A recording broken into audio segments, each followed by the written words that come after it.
Welcome to Pasadena Newsmakers on Pasadena Now. I'm Mark Strassman, the host.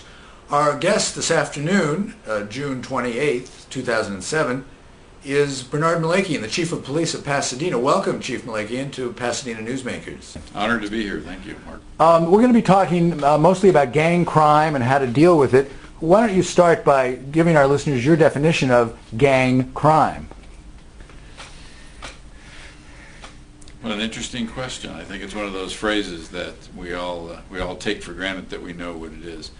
I mean, the easy definition, obviously, is that gang crime is any crime committed by those persons who identify themselves as members of gangs. I think, however, that tends not to capture the full scope of the impact on neighborhoods and communities who aren't necessarily in gangs, but who are impacted by their activities. Is the incidence of gang crime in Pasadena rising, falling, or staying about the same? Well, you know, I think it's important. It's interesting to me, and in some ways, it's a measure of our success. I guess that there is a misperception that somehow gang crime just emerged in the last 6 months. The reality is that in 1996, when we kicked off the No More Dead Children program, the city had averaged 20 to 25 gang-related homicides a year, and that had gone on for decades. In the 5 years preceding the No More Dead Children program, for example, there had been 23 juvenile homicide victims. So gang crime is something that we have been working on for the last 11 years. In point of fact, we have averaged probably about 3 to 4 gang-related murders a year, and there was a 34-month period where we had 0 homicides and got national recognition for that. What are the most common gang crimes? Well, again, it can be anything, but certainly the predominant activities are robberies, grand theft autos, narcotics trafficking, weapons trafficking, and assaults, both simple and deadly. What proportion of all the crimes in Pasadena are gang crimes? It's hard to say because there's so much. There is a percentage of crime that is probably committed by people who turn out to be gang members, but who may be simply operating for their own financial ends. For the purpose of saying what is gang crime, we focus on the assaults and on the inter and intra-gang rivalries, including assault with deadly weapons, homicides, etc. Is a lot of the gang crime done sort of freelance by people who are gang members, or is this an organized crime type of operation in which the gang as such does the crime? The answer, the most appropriate answer to the question would be both.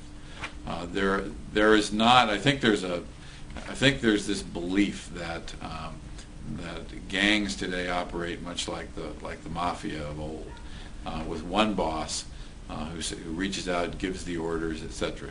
And while there is a semblance of that, it is much more loosely structured than the perception is. And so again, without trying to be vague, the answer to your question can be both. Is most gang crime gang-on-gang crime, or are innocent non-gang members often the targets or victims of gang crime? For the most part, in fact, the overwhelming part, gang crime, or at least gang violence, is directed against members of rival gangs and not against the public at large. How many gangs are there in Pasadena? We have identified about 400 to 500 gang members operating in Pasadena, Altadena, under the umbrella of probably about 7 distinct gangs and probably a couple of dozen subsets. Do Pasadena gangs and Los Angeles gangs overlap? It's certainly not strict, informal, observant, right? But I think that there's not much indication that Los Angeles-based gangs have had much luck in reaching out to try to control gangs from Pasadena, Altadena. And to answer the first part of your question, gangs from Pasadena, Altadena, for the most part, although it's not absolute, but for the most part, are in rivalry with one another. Okay. And what are they? Are they in rivalry over drug traffic, territory? Is that the same thing? All of the above. Okay.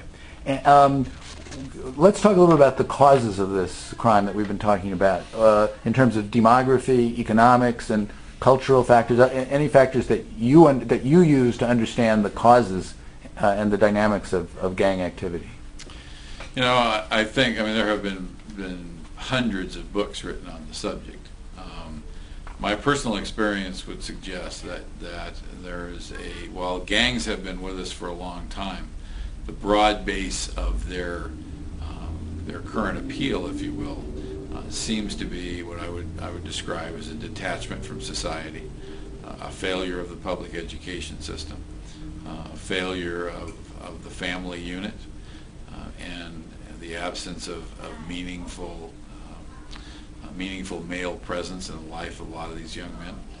I don't think it's a coincidence that close to 80% of the men incarcerated in the California state prison system are functionally illiterate, and probably close to that same number have no significant male role models in their lives.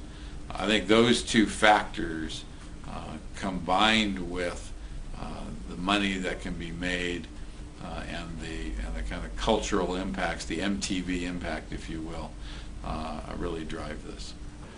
Do you feel bad that this is a general social problem for which you have the major responsibility? I feel badly for the young men. I feel badly for their families, and I feel badly for their neighbors. My job, the job of the police department, is to respond to that, to attempt to control it, to do what we can, as we have for the last 11 years. We have focused on prevention, intervention, and enforcement as the key techniques to be used in tandem, not separately. But the reality is that the police are not going to solve this problem. We're going to deal with it. Society needs to solve this problem. Thanks for talking to us this afternoon on Pasadena Newsmakers on Pasadena Now. Mark, my pleasure. Thank you.